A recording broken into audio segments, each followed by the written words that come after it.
తల్లిని ప్రేమించాడో, కామించాడో తెలీదు. కామించాడనే అనాలి.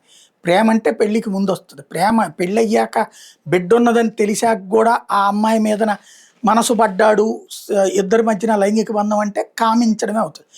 ఆ కామం కూతురు వైపుకి అదే తన సహచరుడైనటువంటి వ్యక్తి చేసిన ఆ కూతుర్ని గూడా కోఆపరేట్ చేయమన్నటువంటి ఒక తల్లి మీద తిరగబడ్డ బిడ్డ పెట్టిన కేసిది.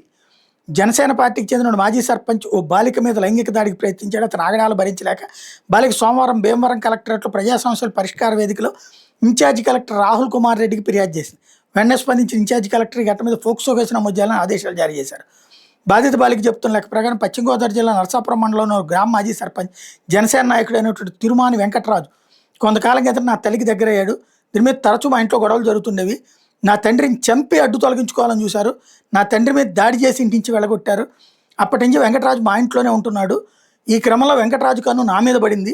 ఇంట్లో ఒంటరిగా ఉన్న సమయంలో కోరిక తీర్చాలని అసభ్యంగా ప్రవర్తించేవాడు. ప్రతిఘటిస్తే నేను జనసేన నేతని ఎవరు ఏమీ చేయలేరంటూ భయపెట్టేవాడు. నెల 7 ఇంట్లో నన్ను బంధించి వెంకటరాజు లైంగిక దాడికి ప్రయత్నించగా కేకలేశాను. నా తల్లి వచ్చి అతనికి సహకరించాలని చెప్పింది. వాళ్ళ నుంచి తప్పించుకుని రాజు లంక దగ్గర గోదావరిలో దూకి ఆత్మహత్యకు ప్రయత్నించాను.